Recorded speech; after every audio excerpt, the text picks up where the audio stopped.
Okay, let's unpack this.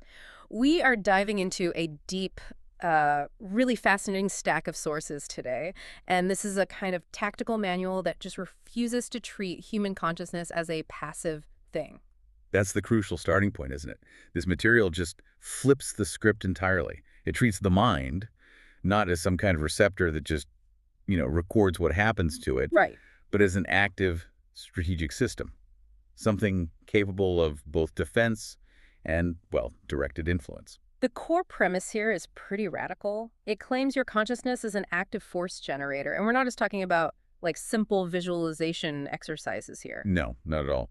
This material suggests that every sustained thought you have is actually projecting a frequency, Yeah. that it's altering probability fields and fundamentally modifying the event stream around you. And if you accept that, if you even entertain the idea that your thoughts are active, then this warning the source opens with, it hits hard. Oh, I know the one.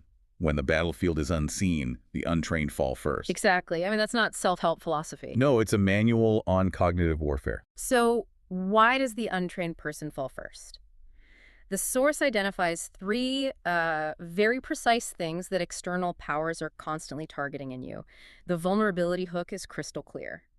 Parasites want your attention, Propagandists want your fear. and systems want your obedience. And those three things, attention, fear, and obedience, they're the fuel.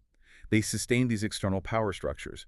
If you really break it down, your attention is where creative energy goes. Okay. Your fear is this explosive, usable form of energy. And your obedience. Cool. Well, that's the currency that keeps the whole system in control. That makes so much sense. We're constantly being asked for pieces of those three things every single day. But if we decide to just withdraw them, does the external power really collapse? I mean, is that a real claim or just theoretical? The framework here suggests that these systems are only self-sustaining as long as they get that continuous feed. So if you, the operator, decide to become self-sustaining, to become sovereign, The system loses its anchor. it loses its anchor in your specific probability field. So the focus of this deep dive has to be practical, right? How do you build that internal fortress? We need to unpack the three-layer defense system. Let's jump right into the foundation then. Layer 1, mental signal clarity. This layer is all about getting rid of cognitive noise, which the Codex calls the primary vulnerability. If you're noisy, you're vulnerable. Exactly. I mean, think of noise as just scattered energy. If you're Yeah. constantly generating static, you can't effectively transmit anything, and you certainly can't direct your internal force. The goal is silence. The goal is silence, because as the source says, silence means your targeting system is online. Let's break down what noise actually is for you listening. Because it's not just, loud music or your phone buzzing, is it? The source gets really specific. It lists things like overthinking, internal critics, external programming. But why is overthinking a vulnerability? That just feels like being thorough. It feels like it, but it's a massive energy leak. When you're stuck in a doom loop, replaying some argument from last week or cycling through worst-case scenarios, that's not thoroughness. That's consumption. It's consumption. Mhm. Those cycles suck up all the cognitive resources you need for focused projection.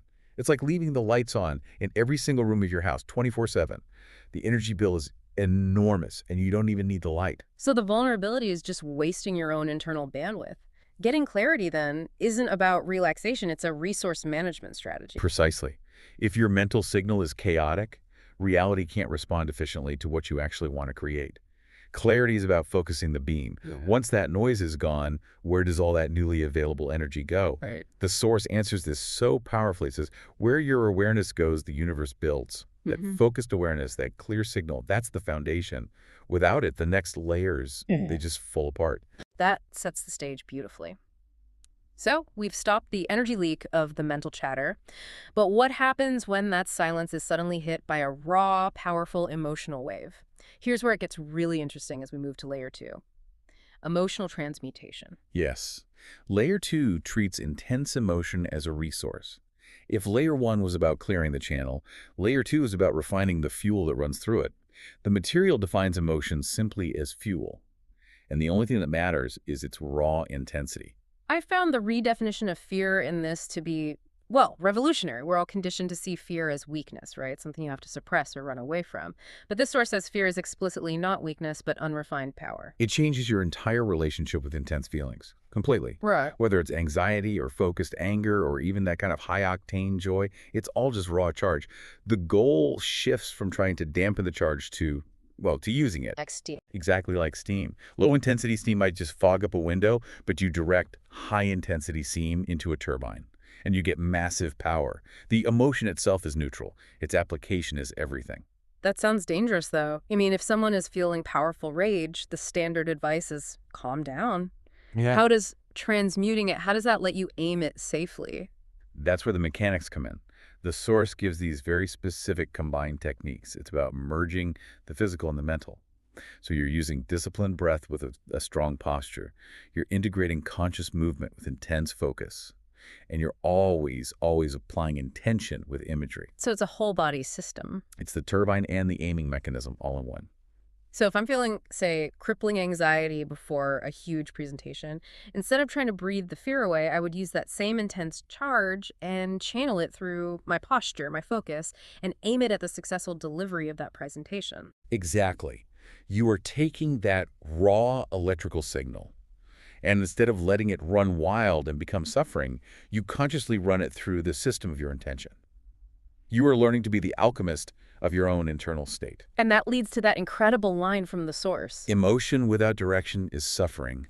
Emotion with intention is sorcery.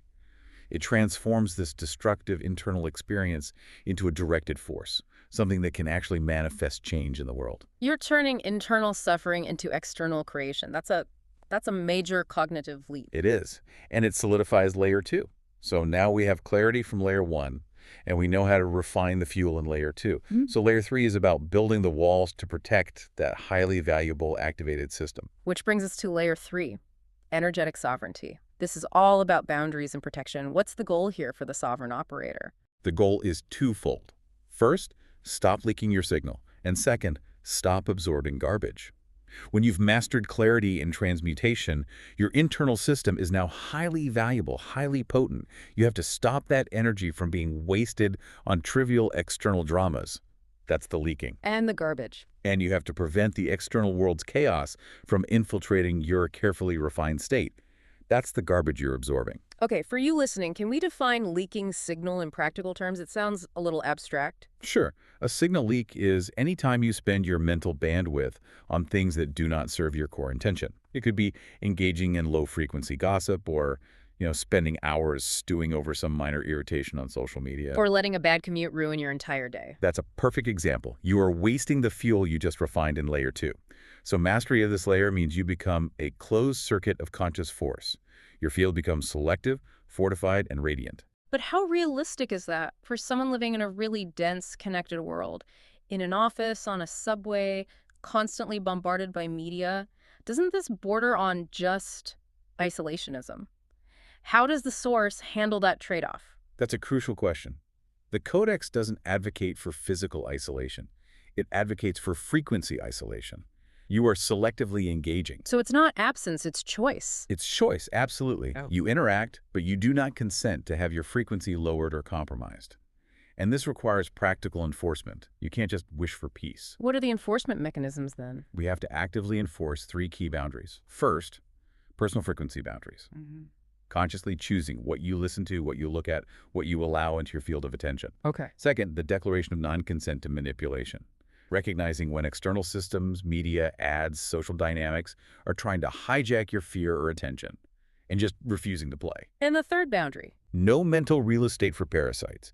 This is about ruthlessly managing your inner space. You make sure that destructive thought patterns or repetitive dramas, they just don't have a recurring lease in your mind. If a thought doesn't serve your sovereignty, you evict it. Yeah. Instantly. The ultimate enforcement mechanism then, it really comes down to a declaration. It's the moment you draw the line in the sand. Absolutely. It's the decision that must be spoken internally, and this is critical. It must be meant.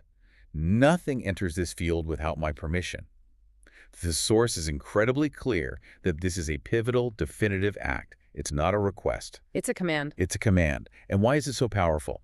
Because the framework states, reality updates accordingly. You have enforced your field by declaring its absolute limits. Wow. Okay, so we've built the fortress, we have clarity, we've refined the fuel, and we've fortified the perimeter with sovereignty.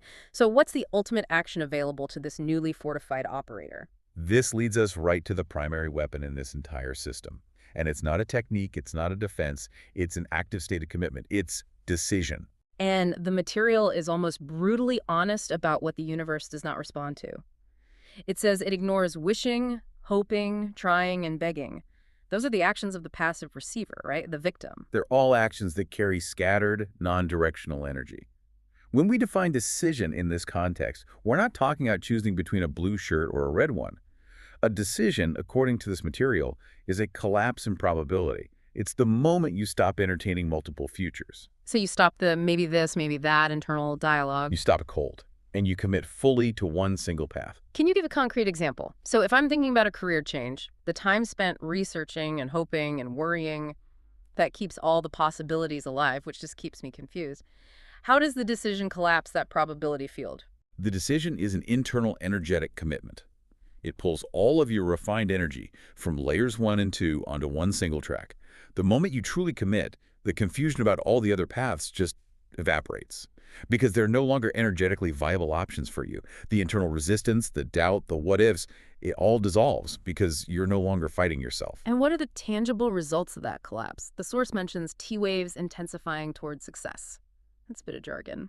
What are T waves here? Think of T-waves as success tracks or emergent opportunities. They're the synchronicities, the so-called coincidences that suddenly appear and make the path easier. When you commit, you send a clear, powerful, singular frequency signal, and reality responds by aligning supportive elements along that specific track, The path reveals itself. because you are finally vibrating at the frequency of the committed outcome. So it sounds like the system is just waiting for your final internal commitment before it organizes the external world for you. Exactly. This is why that final step is the most crucial part of operating this system. The world doesn't shift, and then you decide. It's the other way around. The world changes after you commit, not before. The commitment itself is the force that reorganizes reality around your sovereignty. This entire deep dive has really laid out a profound shift in identity for anyone who embraces these layers. You move from what the Codex calls a passive receiver, a victim, a reactor, to an active transmitter, an author, and a sovereign force. This is that weaponization of consciousness it talks about. It is the ultimate shortcut for you, the learner. You move from constantly reacting to external things and defending against these energetic drains to actively generating your own reality. Equipped with a kind of psychic armor that prevents leaks and blocks intrusions, you are now operating proactively. And once you've successfully established this formidable defense, once you're no longer leaking or absorbing garbage, and you know how to wield decision, the Codex suggests there is a logical next phase, one that moves beyond just defense and into conscious creation. Indeed.